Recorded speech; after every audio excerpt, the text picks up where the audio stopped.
Welcome to Normalize the Conversation. I'm your host, Francesca Regator, and today I'm joined by Silva Depanian, a licensed marriage and family therapist and certified anger management counselor.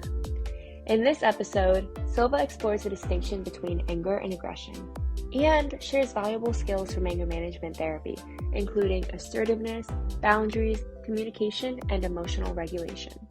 Silva, thank you so much for joining me today. How are you really? I am really good. Holiday season, getting all those excitement juices flowing. I'm really excited for this end of the year, getting everything together, and then starting fresh in the new year. I think one of my favorite parts about the end of the year is it forces me to reflect back on kind of not it's so easy to get caught up in all the bad things that happen. My brain likes to hold on to that, but it forces me to reflect on the good things and then what I want to take with me into the new year. So I'm really loving the time now that the semester's over to just reflect, figure out where I'm at, what I want, and then into hopefully a new year of more mental health resources. Yeah, always useful. It's never too many resources, right? It's always, Never too many. I like to think of them as little charms on a bracelet, have something to pull out for every occasion. Oh, I love that. On the note of resources, let's talk about anger management therapy. First of all, what is anger management therapy? So anger management, it's an interesting phrase because you'll have a lot of people wanting to come into anger management and saying, I just don't want to be angry anymore. That's not something that I want. I don't want to be angry ever again. And I find it really interesting because anger's normal. It is healthy. It's a normal emotion to have. You're meant to have anger. It's actually protective. The whole business of anger management is actually being able to regulate the way you respond to the anger, because anger is technically three things. That's how I like to look at it. Anger is three things. It is, of course, the emotion. We like to consider it to be a secondary emotion. So that typically means that there is a primary, intolerable negative emotion like fear, anxiety, sadness, embarrassment, confusion, helplessness, hopelessness. Your brain doesn't like to deal with those. So it pushes anger forward as what I like to call an emotional bodyguard to take care of the situation. But then you'll have the other aspects of anger, which is it is an emotion, it is a signal, right? Something's wrong. Why am I feeling angry? Let's figure it out, right? It's a signal to you, but it's a signal to the person in front of you as well. And it's an energy, right? If you've ever felt angry, you can probably remember, like, oh, I suddenly have a lot of energy to deal with the problem, right? What anger isn't is a behavior. So when I'm talking about how to respond to the anger management, teaching you how to respond to the anger, we're actually working more with the behaviors that come with anger, right? So the healthy way to respond to it is assertively, and we can talk about that if you want. But the ways that a lot of people find more troubling is aggressive handling of anger or passive aggressive. Um, and rarely will have some people come in with more passive reactions to anger. And that's usually like, well, I don't do anything to it at all. But to use an analogy for it, what happens if you have a can with a lot of gas in it and you keep pressurizing that gas? What happens to the can? It blows up. Yeah. So you'll have people who come in with a more passive communication style, and they don't usually say anything until they do, and then it explodes, and then they're like, "Oh no. Oh no, what happened?" It's the behavior that we're actually working with. So that's anger management work that we do. I feel that there's definitely the understanding in society that a lot of times our emotions are displaced and come out as anger when we're feeling something else. But yet, even though we know that, and we know that sometimes, most of the time, when someone's angry, it's not really anger that they're feeling, it's more of fear or jealousy or stress, overwhelmed, exhausted, all these different things, we often still make jokes that when someone is upset and voices their opinion that, oh, you need to go to anger management and calm down. So instead of working toward really understanding where these emotions are coming from, we like to make jokes that then create the stigma on what anger management therapy is and also prevents a lot of people from going because they're like, why would I need that? Yeah. So I actually get faced with that question of like, why do I need this? Right? Because I've had a lot of people come in because they might be mandated to come in, either legally mandated or mandated by family members or significant others, like, you better go. So they'll come in and they'll be like, well, I don't really need this. So the way that I actually like to look at anger management, instead of calling it anger management, I like to look at it as a life skill review, right? Because a lot of the stuff that we teach in anger management is communication skills, boundary setting skills, stress management techniques, because you're right. A lot of the anger oftentimes gets triggered because Owen had a really stressful day. It was things going on back to back to back to back, and there wasn't really a chance to regulate in between. So you're human. There is a tipping point, right? So it's a lot of life skill review of, well, how do you manage when you've had that stressful day? How do you regulate yourself before your stress gets to a point where you are tipping over?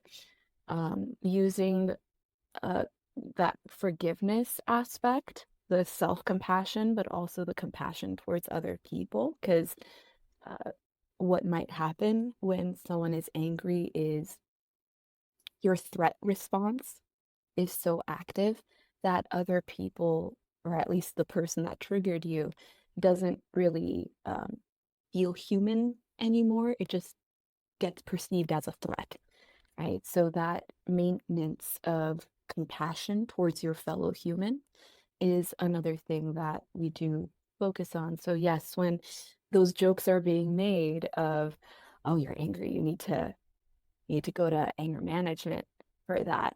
It's just life skills that are being reviewed and reminded of and explained how to apply in appropriate situations.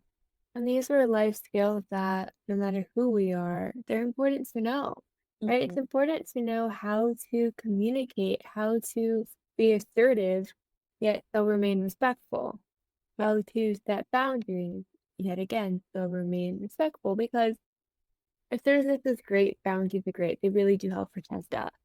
Mhm. But when we don't use them right, they may not protect us and other people, and they may not work in the favor of building and strengthening our relationship. Yeah. And that's what is so great about assertiveness, about boundaries, about communication, about the emotional self-awareness, is it helps us build or foster healthier relationships that make us feel loved and supported as well as our loved ones. So learning these skills is a benefit. It's not like a punishment of, oh, I was mandated to do this, I have to learn it. But I think that's so great that we all should at some point in our life learn. And if it can help you learn to apply it to situations that are very relevant for you right now, that's amazing. Exactly. A lot of anger management is for the fostering of healthy relationship, right? Humans are social creatures. You want to be in a social environment, you got to know how to communicate right with the people around you. So, the healthier your communication is, the healthier boundaries are, both with yourself and with other people, of course, the healthier your relationships are going to be. And that's where people thrive. True. It's so frustrating. Okay, so what's coming to mind for me right now is, do you watch Friends? I used to. It's been such a long time. Okay, so Ross Geller has like this leftover turkey sandwich. They call it the moist maker, and it's in his fridge at work. And he like yells at the guy for taking his sandwich, and then he's like mandated anger management class, and the whole thing is them making it a joke because I think that's so common in media is not showing us the difference between anger and aggression. not showing what it actually means, and not saying that these aren't skills we should all learn, because again, as we've said, they're great skills for us to learn, but also paying attention to the differentiation, like you said earlier, of anger and aggression, because anger is a normal human emotion, but how we deal with it can be the difference between safety for us and others. Exactly. So with with the aggression aspect, right? It is so I like to look at anger as having four possible outlets, right? As I was mentioning, it was assertive, passive, passive aggressive, and aggressive.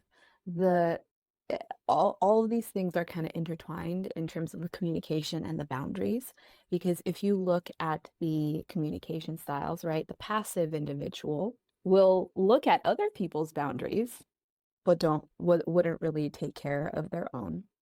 The passive aggressive person will attempt some form of boundary setting, but it's like very vague. You might get a sarcastic comment that's unclear. You might get that side eye, but again, it's unclear. You might get that huff under the breath that's just loud enough for the other person to hear. But again, it's unclear what's actually being said, but it's being made known that the person is upset about some nebulous thing. And then you have the aggressive person who's very aware of their own boundaries, but isn't particularly respectful of the other person's, right? Because that's more bull in China shop status where that starts coming through. Um, with anger is just the normal human emotion to experience. And you can experience it and express it in a way that isn't destructive, right? If you feel angry and you are aware of, oh, this isn't nice. I don't like this. This is something that's bothering me. This is something that's triggering me. This is something that's hurting me in some way.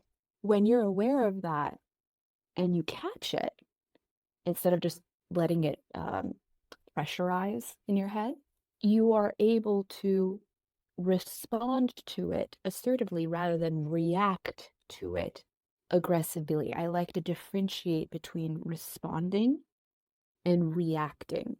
Aggression is very reactive when it comes to anger. We're not talking about premeditated aggression. That's a whole different story. Anger aggression, or aggression when someone is angry is more of a reaction, right? It's that I felt threatened. I am going to do something about it immediately. There isn't really as much of a thought behind it versus the response factor.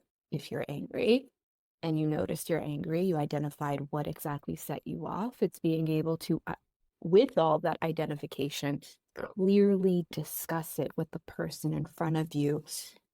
Of course, when appropriate. Unfortunately, sometimes there are situations we're talking about, it's not the most appropriate thing, depending on your environment, who you're with. In those cases, we have other skill sets that we provide participants, but it's more, again, the response factor. Aggression is not a response, it is a reaction. And that's one of the other things that we try to teach people to regulate for themselves. You're talking about anger management being about the behavior. It's not about the response, it's about the reaction. And a lot of times we may not recognize the difference. Yeah. And we may be like, well, I'm just responding, but I'm responding with a big reaction that is now not only not helpful for the situation, but also it's destroying relationships. It is aggressive. It's a behavior that can cause people feeling unsafe. Yeah. Versus a response is more of that assertiveness, clear communication of this is how I'm feeling. Let's work through this.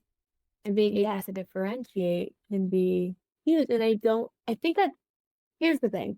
I wish we would taught this earlier on in life, that we were taught how to communicate, how to be assertive, how to set boundaries. And I wish that as a female, whenever I like stick up for myself or I set a boundary, it's not that I'm assertive, it's not that I'm bold, it's that I am mean. It's that I'm the B word. It's not that I'm ambitious or willing to decide what I am and not willing to tolerate, it tends to be the more negative connotation. So by not having these conversations at an early age, by creating harmful labels toward people based on their age or gender, on what is appropriate behavior and what is appropriate level of assertiveness, we're not taught this. So it makes sense that later on, if we end up in a situation where we tend to be more reactive with aggression, life skill review class can be helpful, right? Because it's not like we were taught this before. It's not like you had all these years of like education and tools that prepared you for this moment. It's Yep. really a life skill review class that we all needed. We all needed at some point in our lives. And hopefully through conversations like this, more people get access to just learning, like, here's how I can set a healthy boundary. Here's how I can Yeah. communicate. Here's how I can identify the difference between anger and aggression, between response and reaction. Yes. And you make a very good point with it almost being like a social norm to look at gender or age or whatever, like just in a very particular, almost categorized way. That is a very good point because one of the things that we do teach is the possible harms of judging and labeling when interacting with other people. Because, of course, gut feelings, that kind of judgment, it can save you. That like judgment can actually be very positive. It can help you out in various situations. But unfortunately, because of what might be norms, societal norms, just how you were raised, maybe there are certain judgments and labels that you might have grown up with that have just become like a background belief system in your brain. So now it's almost like an automatic judgment that happens that isn't helpful. And as you mentioned, can be destructive in relationships, whether it's an existing long term relationship or the possibility of building a new relationship that just got set aflame before it could even go anywhere, right? Just lit that bridge on fire. So the ability to catch yourself with that judging or that labeling like, oh, that was a mean thought. That was not where I was trying to go with that. That's actually important because a lot of people don't catch that. We learn how to interact when we're young from what we see. And sometimes it's not the healthiest thing that we're seeing. Even if we intuitively know, like, oh, that's not great. That's not getting a good response if we're not seeing something else, it's what we learn, right? So the good news is though, it's learned, which means you can learn something else, hence life skill review, right? The caveat, of course, and this goes back to asking everyone who goes to anger management to maintain that self-compassion and be kind to themselves. The caveat is for many people, most people, there are decades of habit that have been set. And it doesn't take a session or two to make that go away, right? It takes time, it takes effort, it takes intentional practice from that person to learn the new skills and learn how to apply them effectively. And that's something that's so hard. We live in a society where we like things very quick. We want that quick fix, that magic Yeah. we want our Amazon delivery the same day. We want it all. Yeah. And when something takes a long time, we often lose patience and think, oh, it's not working for me. So for someone who's like, okay, I want to try this, but I can't commit a year if I don't know if it's going to work. What are maybe small changes that people may overlook so they can notice, hey, this actually is working? I think we overlook those small little changes. So okay, there's actually an exercise I give people so that they can start noticing those small changes. We call it an anger log, a tracking anger log. And it's basically a list of questions that help you identify when a situation happens, not necessarily even when you're angry, but like, hey, this was upsetting or irritating or annoying or anything in that family of emotional descriptor, and it has you list what was the situation, right? And then what did you do? What did the other person do? What were you feeling? And here's the deal. We ask people to not just go with the very obvious, like, oh, I was angry. Oh, I was frustrated. Oh, I was, you know, it's what was the primary emotion? Were you afraid?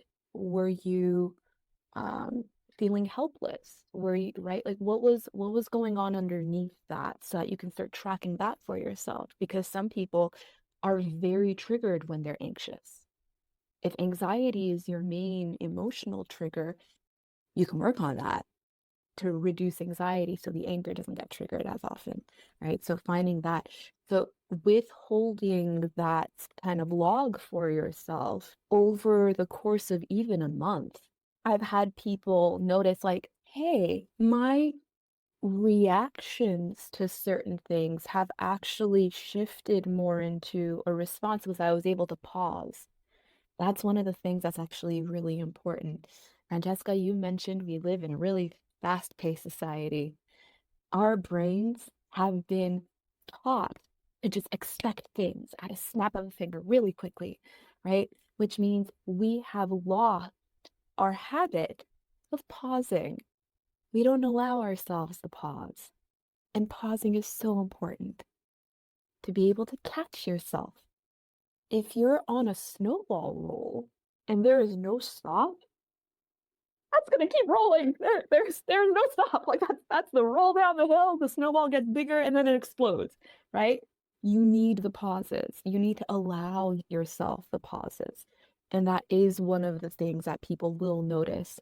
One of the first things people actually end up noticing, like, oh, I was able to pause a little longer than I'm usually able to, and that let me even just consider what skill would apply here.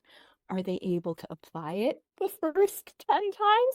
No, because your habits are so fully ingrained. That's okay.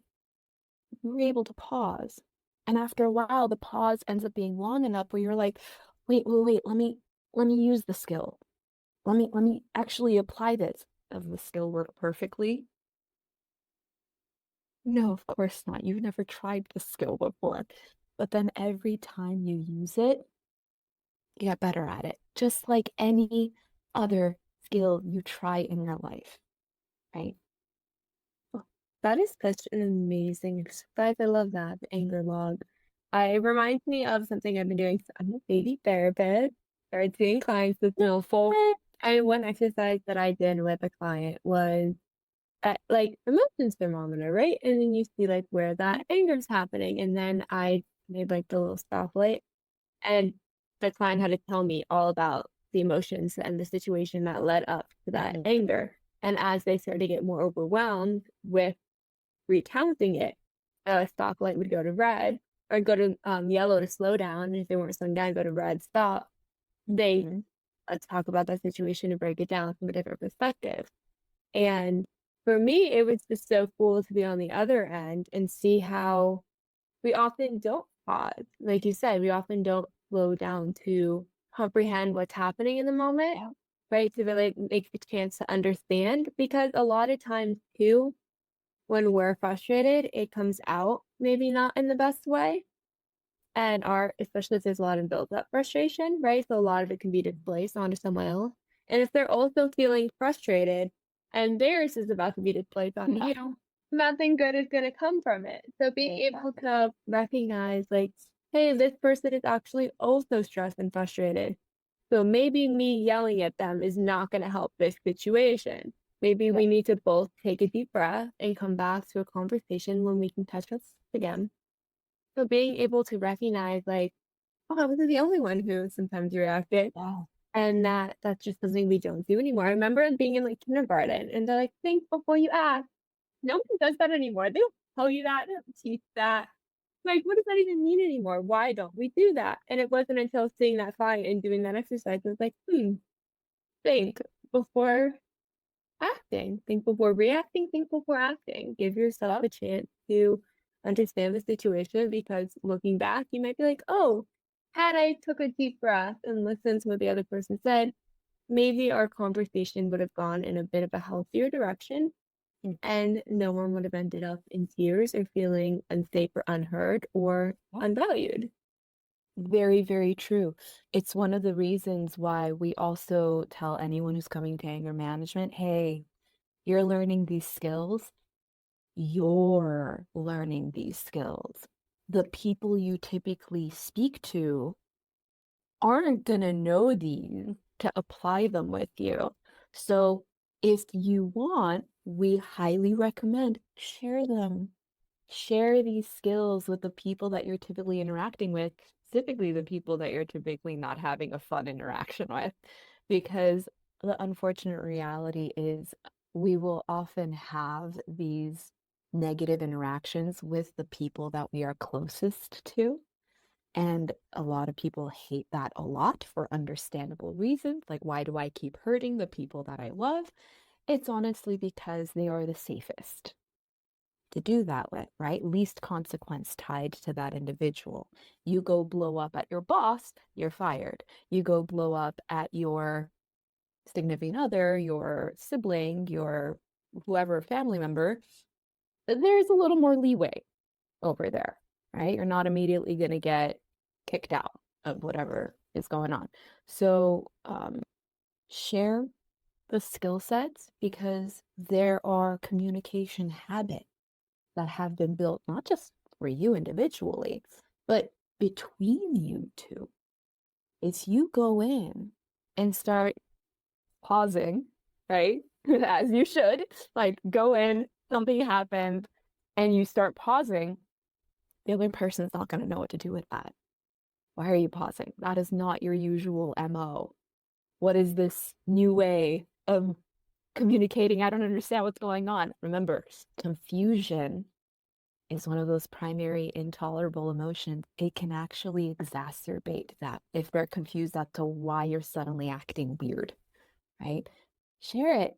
Hey, if we're talking and I'm getting a little heightened, you might see me pause for like 5 seconds and breathe. I'm not ignoring you. I'm cooling myself down, right? It's being able to give that caveat. A lot of anger management is preventative measures. It is a lot of preventative measures. Yes, having the in moment skill sets are, of course, very useful. But if we're talking about long haul changes, that's preventative measures. It's building that awareness because you're pausing, right? Building that awareness, understanding what your triggers are, and then learning to navigate them because the triggers are normal, right? They're human. You're going to have triggers. You're going to feel threatened. Again, normal. Anger, normal. How do you navigate it? Notice it. Don't resist it. Just notice it so you can learn how to navigate around it within the social surroundings because we are not islands. We are humans. We're social creatures. It's it communicates communication. Mm-hmm. And when we learn a new skill that's helpful, being able to effectively communicate to others, like, hey, I'm going to try this out, or why don't we practice speaking a pause or taking a deep breath when we're feeling overheated? We can talk about it in a positive way. We don't have to come home from anger management therapy from my skill review class and say, the way you communicate with me is terrible. You don't know how Yeah. to No, be aggressive. You don't know how to be nice. That is not going to go well. So making not at sure when all. we're communicating, we're saying in a kind way, like, hey, I actually learned this skill in therapy today, and I'm going to try it out. I think it might be cool for you to try it out too. It's called taking a pause. What Yeah, we learned back in kindergarten and forgot about. Taking a pause. And that can exactly. be such a healthy way to start adding these skills into your daily life. And to now have someone hold you accountable. Like, hey, you didn't take that pause. And then you can start a communication on why you didn't take that pause Yep. and how you could do it differently. So not only does it help create a more supportive environment for that conversation and give other people the skills that they may need as well, it also helps hold you accountable. And we all know that sometimes it's a little easier to follow through when we have that accountability. At least I know it is for me. Yeah. Definitely, accountability is a huge part. Again, it's part of that building awareness so that you can be accountable for the things that you are noticing yourself doing. I would also like to commend you on that shift from you statements to I statements. And I don't know if you noticed yourself doing that, but a lot of the negative, like, this isn't going to go well, was the approach with, you're doing it wrong, you don't communicate nicely, you're not being nice to me. And it shifted over to, I learned this in this class. I'm gonna start doing this. I would really appreciate if you did it with me. That was a very bold shift from you statements to I statements, and that is exactly what we use with assertive communication. So well done over there. I don't See, I don't know if you noticed yourself doing that. I didn't, but look at me, a baby therapist modeling some healthy behaviors. I love it. Really warm me. It's so, so important that we find small things like language, the you versus I statement. Mm. I can just make such an impact. And knowing that if you need anger management therapy, something like that, it's a life skill review class that can really help give you the support and the tools to be able to build and foster healthier relationships for you and for others. Because Yes. relationships are a two-way street. Yes. Very true. Very, very true. I do want to point out if anyone is looking for anger management, so there is two avenues that they can choose. They can go to someone who, as you're saying, anger management therapy. The therapy aspect means that the anger management counselor is actually a licensed clinician. They are a therapist and they are applying anger management knowledge to the therapy room. So again, there is more of that honing in on the emotional states and the background reasons for the triggers, more the psychological aspect of things. Or they can go for just the anger management counselor. It is important to differentiate the two because the someone who's certified in anger management isn't necessarily an anger management therapist. So if they are looking for an anger management therapist rather than an anger management certified counselor, there are some questions to ask over there. Um, just depends on what the person is looking for in terms of the skill sets that they're trying to pick up. Because it's so important to recognize what options are available to us so we know what to look for. And figuring out what's right for us is so important because the person that's right for you may not be right for someone else, and that's okay. So for people who are listening and who are like, I don't know how to begin to find an anger management therapist, a therapist that works with anger management that can help me, where can they go to start looking for someone? So, shameless plug-in, but Anger Management 818 is a company that does have licensed clinicians who are certified anger management counselors as well. So we are happy to take anyone on. They can look us up on our website, angermanagement818.com. However, and that's for people who are in California and outside, because if it's just anger management, just letting you know, anger management is considered more what we call psychoeducation. It's not therapy. If it's just anger management, it's not therapy. So technically, it can be for anyone not in California or in California. If it's a therapist who's doing anger management, then only for California residents, Anger Management 818. However, the California Association of Anger Management Providers is definitely a place to look. Y'all can look it up online if Anger Management 818 isn't something that works out, because you are very correct. Sometimes therapists just aren't a good fit, and that's perfectly okay. Some people click, some people don't. Please find your best fit for you. But for those who are outside of California, the National Anger Management Association takes care of that as well. So both are options to look into. Thank you so much for sharing those resources for with us because sometimes I think the hardest part, at least for me, was not knowing where to start.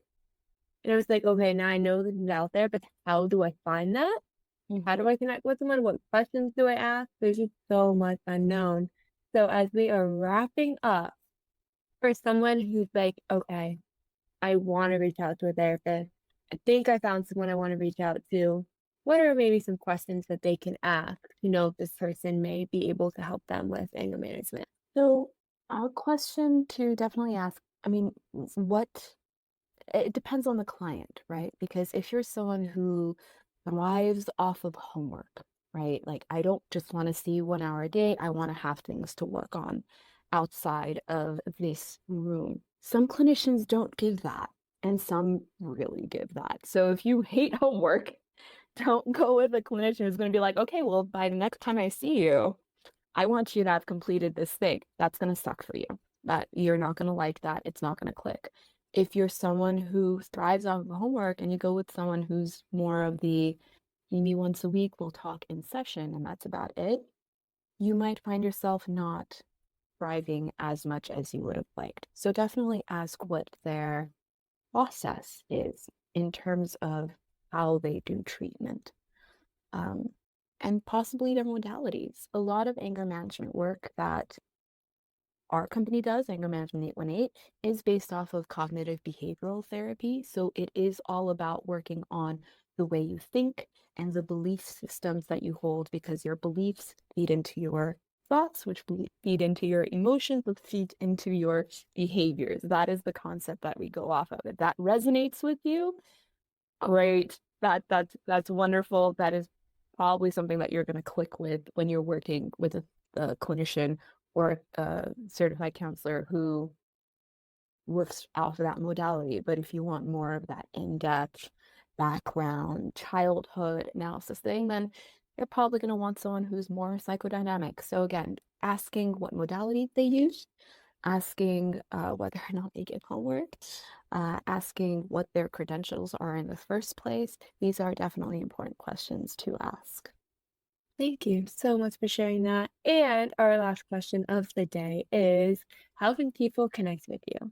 Me personally, I have my own website, sessionswithsilva.com. It's sessions with silva.com. But also, I am part of the Vedian Counseling Center. So if you want to go look that up, that is all one word, avediancounselingcenter.com. And part of the Vedian Counseling Center is Anger Management 818, as I was mentioning. So I'm in a few places. Thank you so much for listening to Normalize the Conversation. Don't forget to subscribe, rate, and review. This podcast is an initiative of Inspiring My Generation, focusing on normalizing the conversation, bringing education and awareness to the forefront, and amplifying global voices to spark change and hope. Inspiring My Generation is a 501c3 nonprofit organization on a mission towards suicide prevention through awareness, conversation, education, and support. Connect with us on Instagram at Inspiring My Generation and visit our website inspiringmygeneration.org to learn more about our work and how you can make a difference.